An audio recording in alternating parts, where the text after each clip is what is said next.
Assalamualaikum warahmatullahi wabarakatuh. Waalaikumsalam warahmatullahi wabarakatuh.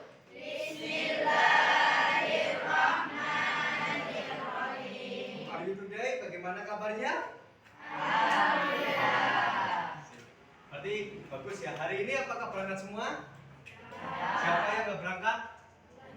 Siapa namanya? Diva. Siapa? Oh, Berliana. Kenapa Mbak Berliana? Mari kita doakan semoga disembuhkan dan diangkat penyakitnya dan lekas kembali berkumpul bersama kalian dan bertemu Pak Guru untuk menerima pembelajaran dengan baik. Seperti itu. Paham? Apa ya? Tentang mengenal lingkungan sekitar. Mungkin kalian sering ya melihat lingkungan. Apa sih itu lingkungan? Ada yang tahu lingkungan? Ada yang tahu? Lingkungan. Ya betul. Gak usah ragu-ragu. Jawab aja kok. Gak usah malu-malu. Lingkungan merupakan salah satu faktor yang mempengaruhi kelangsungan hidup atau organisme yang ada di dalamnya. Organisme yang hidup di dalam lingkungan terdiri dari seluruh makhluk hidup seperti tumbuhan, hewan, dan manusia.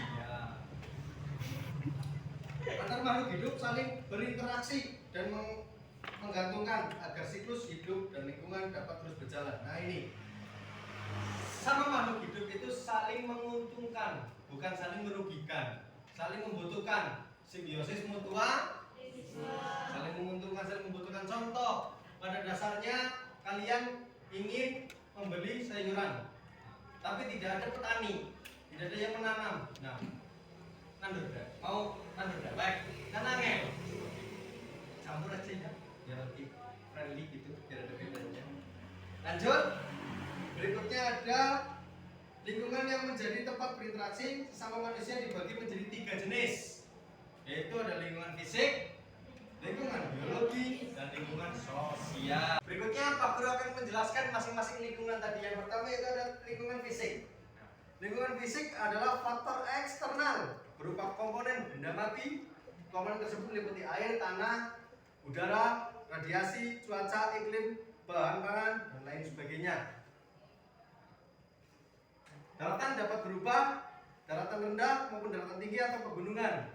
Di pegunungan, wilayahnya juga dapat berupa gunung dan lembah yang landai. Namun dapat juga berupa tebing-tebing yang terjal. Di beberapa daerah seperti Ternate, posisinya langsung bersambung dengan gunung yang tinggi. Berikutnya, lingkungan biologis, flora dan fauna. Flora itu apa? Fauna itu? Masih ingat ya? Itu pelajaran apa berarti? Lingkungan biologis menyangkut benda hidup yang meliputi tanaman, flora, hewan, fauna, virus, bakteri, jamur, parasit, protozoa, dan lain sebagainya. Lingkungan biologis sangat berpengaruh, memegang peran penting dalam interaksi antar manusia sebagai unsur lingkungan yang menguntungkan sumber kehidupan maupun yang mengandung kehidupan manusia. Salah satu contoh interaksi di lingkungan biologis, jamur berperan sebagai proses fermentasi makanan. Manusia memelihara tanaman dan hewan di rumahnya. Manusia terserang penyakit akibat virus. Berikutnya, yang terakhir, yaitu lingkungan sosial.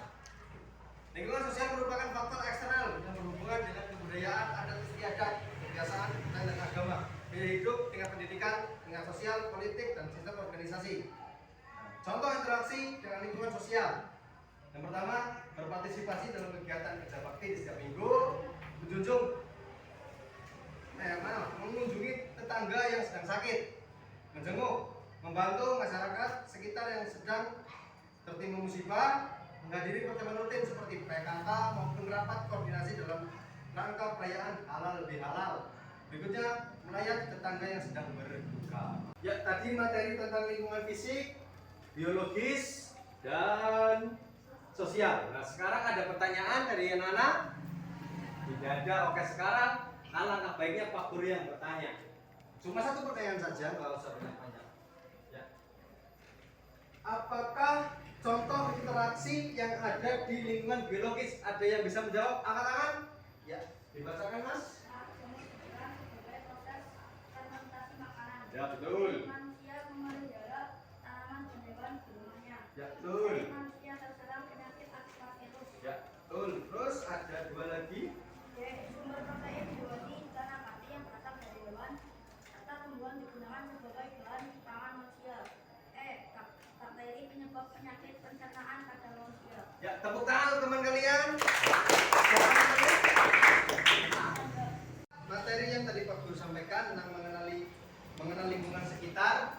Nah, di sini kesimpulannya yaitu tentang lingkungan.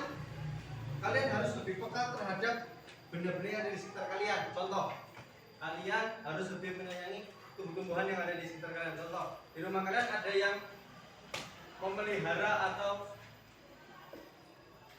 bertanam. Contoh, menanam bunga, berkebun dan lain sebagainya ada. Ada yang memelihara hewan seperti ayam, kambing, sapi, lembu, kanguru dan lain sebagainya. Ada. Itu contoh, kalau contoh mah bebas. Berikutnya sosial. Nah ini berinteraksi, ini contoh anak-anak zaman sekarang ini yang sosial itu kurang. Contoh, berinteraksi dalam kegiatan kerja bakti. Di sini sering yang ikut kerja bakti setiap minggu. Biasanya itu di tempat kalian di wilayah RT tertentu itu mengadakan kerja bakti setiap 2 minggu sekali, 1 minggu sekali, 1 bulan sekali, bahkan 1 tahun 6 kali seperti itu. Ya, seperti itulah kesimpulan yang tadi Pak Guru bisa bacakan.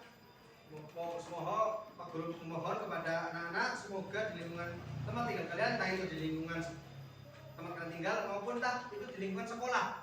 Apalagi kalian di tempat lingkungan sekolah yang setiap hari kalian sering di sini, sering menempati dan lain sebagainya. Kalau kalian lihat tempat kelas kalian kotor, alangkah baiknya disapu terlebih dahulu. Paham? Paham. Oke.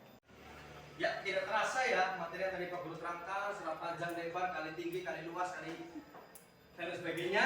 Setelah selesai pada kesempatan kali ini, kurang lebihnya mohon maaf ya bila ada kesalahan dari Pak Guru secara bahasa dan lain sebagainya. Mungkin ada kata-kata Pak Guru yang bikin kita sedih, Pak Guru mohon maaf sebesar-besarnya. Wabillahi taufiq wal hidayah. Assalamualaikum warahmatullahi wabarakatuh. Waalaikumsalam.